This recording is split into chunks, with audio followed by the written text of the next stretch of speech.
आप देख रहे हैं SBCN न्यूज और आपके साथ मैं हूं वैशाली व्यास। आइए बुलेटिन की शुरुआत करते हैं इस वक्त की अहम खबरों के साथ। नीमच के सिंगोली क्षेत्र में खाद्य एवं औषधि विभाग ने सिंगोली पुलिस की सहायता से एक नकली घी बेचने वाले गिरोह का पर्दाफाश किया है।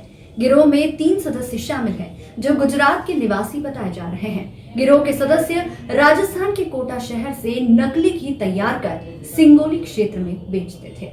खाद्य एवं औषधि अधिकारी संजीव मिश्रा ने बताया कि घी बेचने वाले गिरोह में मुख्य आरोपी गुजरात राजगढ़ के कैलाश पिता किशन भाई पडरिया उम्र 25 वर्ष को बनाया है, जबकि गर्भवती पत्नी और एक नाबालिग साला जो कि राजस्थान के निवासी है, वे आरोपी के साथ घूम रहे थे। विभाग ने 1 किलो घी का नमूना लिया तथा 59 किलो घी, जिसकी कीमत 11,800 रुपए है, जिसे सिंगोली पुलिस के सुपुर्द किया है। अनजान लोगों द्वारा सिंगोली क्षेत्र में घी बेचने पर जागरूक नागरिकों को संदेहास्पद लगा। इसकी सूचना जागरूक नागरिकों ने सिंगोली पुलिस को दी।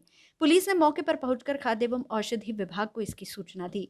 फोटो में प्रदर्शित घी खाद्य एवं औषधि अधिकारी संजीव मिश्रा को नकली प्रतीत हुआ। श्री मिश्रा सिंगोली पहुंचे और घी की गुणवत्ता जानी तो घी नकली निकला। आज 3:15 बजे मुझे पुलिस थाना सिंगोली से फ़ोन आया था और उसमें सूचना दी गई थी कि कुछ लोग जो है यहाँ पर घी के साथ में पकड़े गए हैं और ये मार्केट के अंदर घी विक्रय कर रहे थे यहाँ पर। और मैंने उनसे तत्काल जो है उसकी फ़ोटो खींच के भेजने के लिए कहा और फ़ोटो में बिल्कुल प्रथम दृष्टया जो देखा गया उसके अंदर वो नकली घी ही प्रतीत हुआ। और 3 लोग जो है फिर हम लोग यहाँ पे 5:30 बजे पहुँच गए थे और पहुँचने के बाद इन तीनों से पूछताछ की और पूछताछ में ये पाया गया कि ये तीनों लोग जो हैं वो गुजरात के हैं और कोटा से घी तैयार करके यहाँ पे विक्रय के लिए आए थे बस के अंदर बैठ के। और 3 तपेले यहाँ पे इनके पास में थे, साथ में एक तराजू था और 1 किलो का बाट और आधा किलो का बाट भी इनके पास में था। और घी जो है प्रथम दृष्टया देखने पर बिल्कुल पूरा नकली दिखाई दे रहा है और इन लोगों ने भी स्वीकार किया है कि घी इनके द्वारा जो है वनस्पति और साथ में तेल मिला के इसेंस के होने की भी इसके अंदर संभावना है। हालांकि ये लोग बता रहे हैं कि इसके अंदर कुछ अंश घी के डाले गए हैं, लेकिन लग नहीं रहा ऐसा कि इसमें घी डाला गया है, जबकि इसेंस की संभावना है कि इसेंस इसके अंदर मिलाया हो, वो भी जाँच के अंदर उसकी पुष्टि हो जाएगी भी। और इन तीनों तपेलों को संग्रह करके हमने घी का एक नमूना लिया है और ये 59 किलोग्राम घी जो 11,800 रुपये का है, इसको जब्त करके अपने पुलिस की सिक्योरिटी में ले लिया है। और इनका मामला राज्य खाद्य प्रयोगशाला भोपाल के लिए जो है कल भेज दिया जाएगा नमूना जाँच के लिए। उसके बाद में रिपोर्ट प्राप्त होने के पश्चात इनके ऊपर मुकदमा कायम किया जाएगा और प्रकरण सेक्शन न्यायालय में जिस प्रकार की रिपोर्ट प्राप्त होती है उसका न्यायालय के अंदर जो है इनका प्रकरण चलाया जाएगा। SBCN के लिए मंगल कुशवाहा की रिपोर्ट। मंदसौर जिले के दलोदा में भारत जन कल्याण योजना केंद्र का शुभारंभ हुआ। केंद्र का शुभारंभ इंडिया जनशक्ति पार्टी के प्रदेश अध्यक्ष ने किया। केंद्र पर आमजन को आधे दाम में राशन मिलने की सुविधा मिलेगी। आधे दाम में आमजन को राशन सामग्री मिले, ऐसा कोई केंद्र जिले में आपने ना तो देखा होगा और ना ही उसके बारे में सुना होगा, लेकिन ऐसे केंद्र का शुभारंभ दलोदा में हुआ है। आपको बता दें कि इंडिया जनशक्ति पार्टी के प्रदेश अध्यक्ष ईश्वर सिंह आंजना द्वारा दलोदा में भारत जन कल्याण योजना अंतर्गत इस केंद्र का शुभारंभ किया गया, जहां आधे दामों में लोगों को राशन मिलेगा। जानकारी के तौर पर बता दें कि पूरे प्रदेश भर में भारत जन कल्याण योजना के अंतर्गत राशन की दुकान खोली जा रही है। इसी कड़ी में मंदसौर जिले के दलोदा में भी इस केंद्र का शुभारंभ हुआ। इस केंद्र पर सभी वर्गों को आधे दाम में राशन मिलेगा। केंद्र पर 53 प्रकार के राशन के सामान मिलेंगे। इस केंद्र के खुलने के बाद दलोदा वासियों में खुशी की लहर देखी जा रही है। केंद्र के माध्यम से गरीब एवं मध्यम वर्गीय लोगों को फायदा पहुंचाने का काम इंडिया जनशक्ति पार्टी द्वारा किया जा रहा है। केंद्र के शुभारंभ अवसर पर इंडिया जनशक्ति पार्टी के प्रदेश उपाध्यक्ष ललित शंकर धाकड़ सहित पदाधिकारी व ग्रामीण जन उपस्थित रहे। ये इंडिया जनशक्ति पार्टी द्वारा भारत जन कल्याण योजना नाम से ट्रस्ट शुरू किया गया है, जिसके द्वारा आम लोगों को, गरीब को, सभी को एक समान रखते हुए आधे दामों में राशन दिया जाएगा। जैसे आपकी बात करें कि शक्कर अगर 40 है तो यहाँ पे 30 में दी जाएगी। कोलगेट अगर मार्केट में 20 का मिलता है तो यहाँ पे 10 का दिया जाएगा। उसी प्रकार जरूरत घर में काम आने वाली सारी चीजें आधे दामों में यहाँ पे दी जाएगी और सभी लोगों को दी जाएगी। उसके लिए कोई भेदभाव या किसी प्रकार का गरीब अमीरी का भेद भी हमने नहीं रखा है। तो ये किन लोगों को दी जाएगी? ये सभी लोगों को दिया जाएगा जिनके पास राशन कार्ड या समग्र ID है परिवार। क्या उसमें कुछ नियम बनाए गए हैं राशन कार्ड में? जी बिल्कुल, परिवार के लिए एक वेलफेयर कार्ड जारी किया गया हमारे द्वारा, जिसमें उसके परिवार की सारी जानकारी लेके उसमें क्वांटिटी फिक्स करी गई है कि 5 किलो शक्कर, 2 किलो तेल, 1 किलो मिर्ची, हल्दी, इसी प्रकार से, क्योंकि दूसरे जो किराना व्यापारी उनको भी देखते हुए सारी चीज़ें देखी गई है कि उनको भी कोई नुकसान ना हो हमारी वजह से। आपकी पार्टी किस तरह से काम कर रही है जरूरतमंद लोगों के लिए, कहाँ कहाँ पर आपकी अभी संस्था खुल चुकी है? ये भी वर्तमान में ये 153वां सेंटर है हमारा, और इंदौर, सावेर, मुरैना, भिंड, जहाँ जहाँ बात करें अगर विधानसभा उपचुनाव की, तो वहाँ सभी जगह सेंटर खोले गए हैं हमारे द्वारा। और ये जो योजना है ये लाइफ टाइम योजना है, कोई चुनाव से इस योजना का कोई लेना देना नहीं है। और हमारे द्वारा इस योजना सेंटर से जो यहाँ से सामान ले जाएंगे उनके स्वास्थ्य का भी पूरा ख्याल रखा जाएगा। पार्टी द्वारा उनके घर पे फोन लगा कि अगर परिवार का कोई सदस्य बीमार होगा तो उनको फ्री ऑफ इलाज किया जाएगा उनका। जी बिल्कुल, यहाँ पे आधे रेट में सामान दिया जा रहा है। गरीबों के लिए बहुत बड़ी सहायता का काम है। क्या लगता है आपको कितना फायदा होगा आप लोगों का? 50% तो कम से कम होगा ही होगा। जो चीज़ अपने को 100 रुपये मिल रही थी मार्केट में, वो या 50 रुपये मिलेगी तो गरीबों को बहुत सहायता मिलेगी। ये भारतीय जन कल्याण योजना के तहत हम ईश्वर जी हमारे मिलने वाले मित्र हैं और उनके थ्रू उन्होंने जो बताया था प्रकाश जी हम ऐसी योजना चालू कर रहे हैं और इस पार्टी के थ्रू कर रहे हैं, तो हमको अच्छा लगा। मैंने कहा गरीबों को बहुत फायदा होगा इससे, क्योंकि आधे रेट में अगर सामान देंगे तो, और ये सेवा का अवसर है और हम भी यही चाहते हैं कि हम लोगों की जितनी सेवा कर सके अच्छी बात है। और इसके लिए हमने अपने दलोदा में ये दुकान ओपन करी है। कितने प्रकार के इसमें प्रोडक्ट आपके द्वारा दिए जाएंगे? अभी वर्तमान में 52 प्रकार के प्रोडक्ट हैं और धीरे धीरे बताया जा रहा है पार्टी द्वारा कि आगे भविष्य में इनके 350 से 400 तरह के प्रोडक्ट लॉन्च होंगे। क्या लगता है जो जरूरतमंद लोगों को इन लोगों को लाभ मिलेगा इस योजना से? क्या मानते हैं? बिल्कुल, बहुत लाभ मिलेगा। दलोदा से परमेश्वर सोलंकी की रिपोर्ट। वैसे तो सुवासरा विधानसभा का उपचुनाव कहीं ना कहीं रोमांचक होने वाला है, वहीं इस उपचुनाव में किसानों की अहम भूमिका भी मानी जा रही है। किसानों की ये नाराजगी दोनों दलों से है।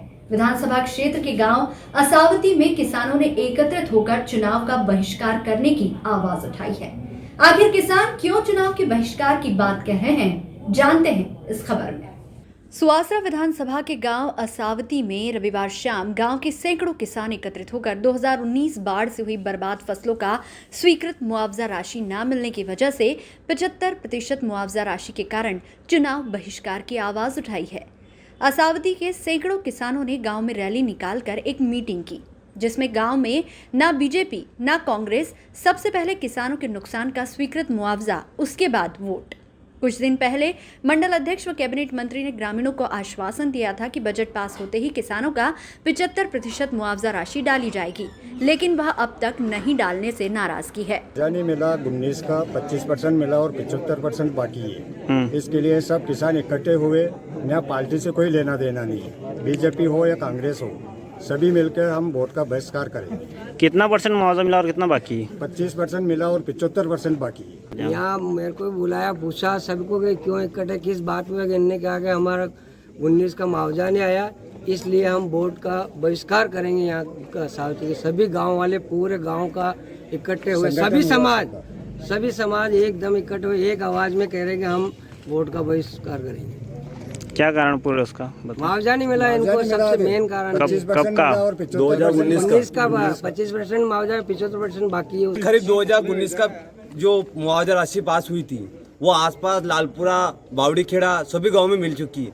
असादी में सिर्फ 25% मुआवजा है, 75% अभी तक 13-14 महीने होने को आए, कौन सी भी सरकार ने 75% मुआवजा नहीं डाला। इसके लिए गाँव में एकता हुई, सबको बोला गया, सबके समझ में आया कि हाँ चुनाव का जो पार्टी डाले, कौन से मतलब ने, किसान को तो सिर्फ 75% मुआवजा चाहिए, मुआवजा मिलेगा तो वोटिंग होगी यहाँ पे, नहीं तो चुनाव का पूर्णतः बहिष्कार किया जाएगा। पूरे गांव वाले कर रही है? पूरे गांव वाले, असावती पूरे गांव में एक वोट नहीं पड़ेगा, यहाँ पूरे गांव में एकता होगी, पूरी पंचायत। श्यामगढ़ से जावेद खान की रिपोर्ट।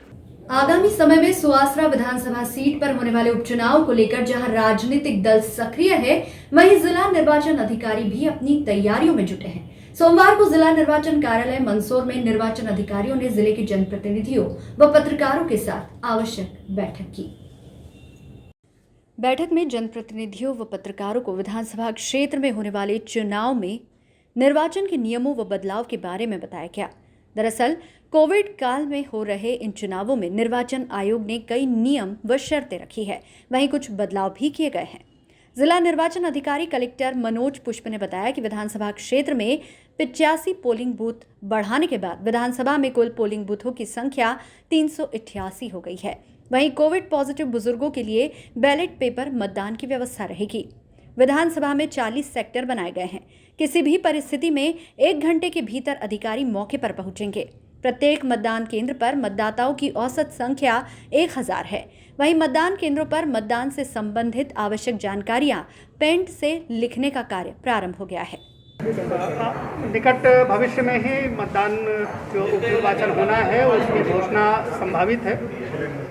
जो चुनाव की प्रक्रिया तय हुई है, जो व्यवस्थाएं बने हैं और जो नए निर्देश आए हैं कोविड से बचाव के संबंध में, पोस्टल बैलेट जो इशू करने हैं उसमें दिव्यांग और 80+ के लोगों के लिए, कोविड के लिए, उन सब के बारे में जो कैंडिडेट्स हैं और पार्टी हैं उनके द्वारा अपने क्रिमिनल इंफॉर्मेशन के बारे में, एडवर्टीजमेंट देने के बारे में, उन सब के बारे में जानकारी दी गई है।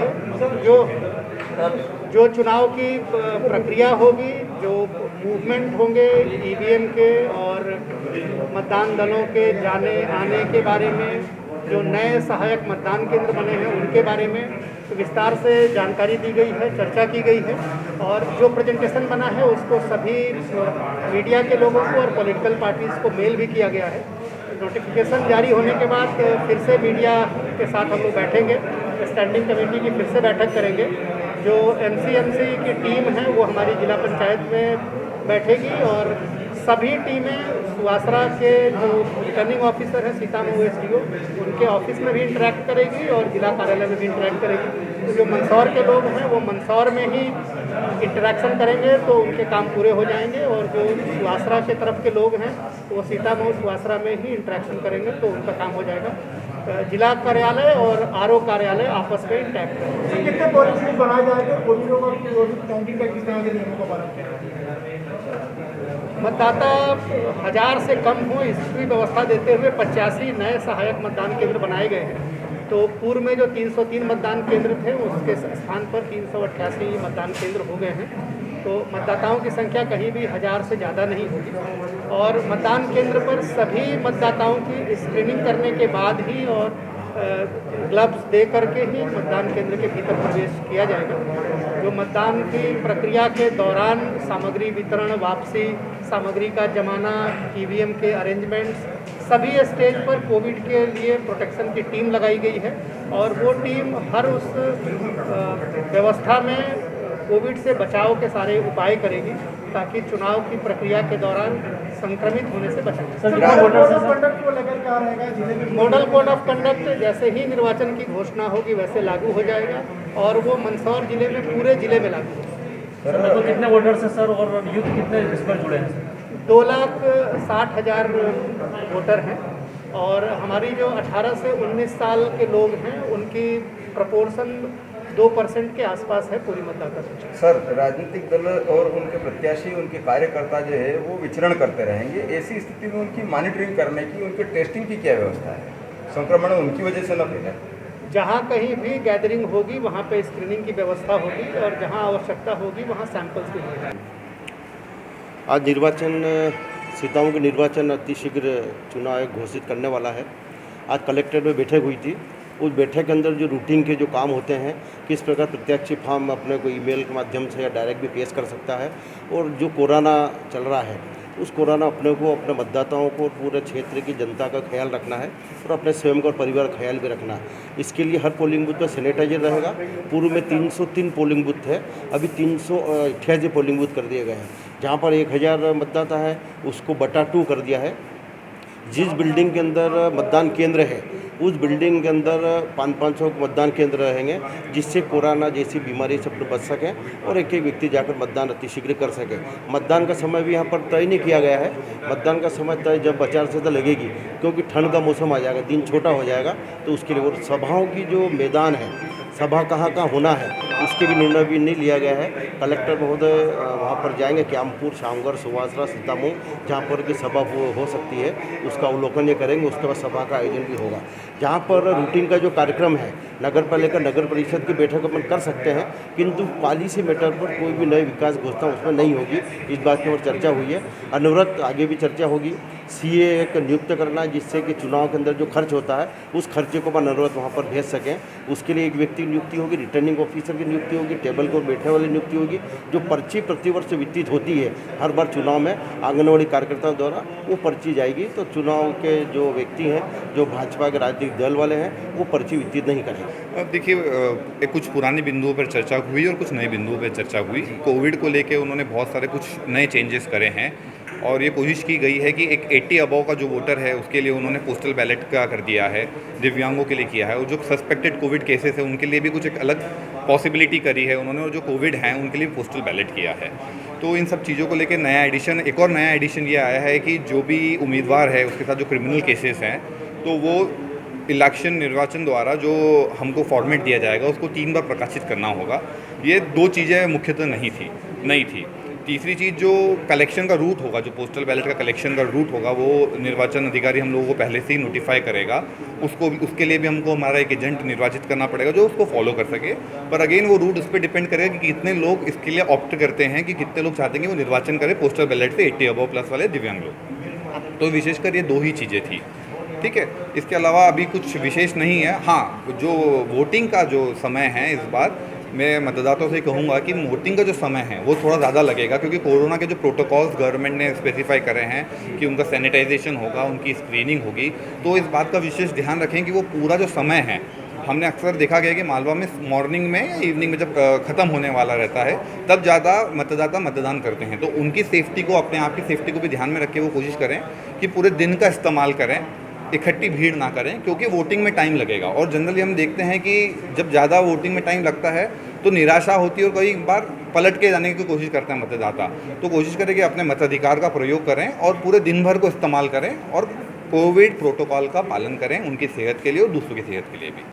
मंदसौर जिले की पीपलिया मंडी व आसपास क्षेत्र में बीमारी व महामारी का असर न हो, ऐसी कामना के साथ रहवासियों ने माता की ज्योत यात्रा निकाली। गौरतलब है कि जिले के साथ साथ पीपलिया मंडी नगर में भी कोरोना बेलगाम है। ऐसे में जहां चिकित्सक अपनी सेवाएं दे रहे हैं, वहीं आम जन के दिलो दिमाग से आस्था भी नहीं हटी है। रविवार शाम नगर के अयोध्या बस्ती 88 आवास के निकट रोग्या देवी के स्थान से पूजा अर्चना कर ज्योत यात्रा शुरू की। ज्योत को श्रद्धालुओं ने देवनारायण गली, शीतला माता मंदिर चौराहा सहित पूरी अयोध्या बस्ती में घुमाया। इस माध्यम से रहवासियों ने रोग्या देवी से महामारी का संकट हरने की मनोकामना की। इस मौके पर क्षेत्र के बगदीराम रेगर, प्रभुलाल नायक, रमेश नायक, कान्हा नायक, दिनेश भाट, अनोखी लाल कराड़ा, नरूलाल कालबेलिया आदि मौजूद रहे। पीपलिया मंडी से शंभू मेघ की रिपोर्ट। इस बुलेटिन में फिलहाल इतना ही। लगातार न्यूज अपडेट्स के लिए देखते रहिए SBCN न्यूज। नमस्कार।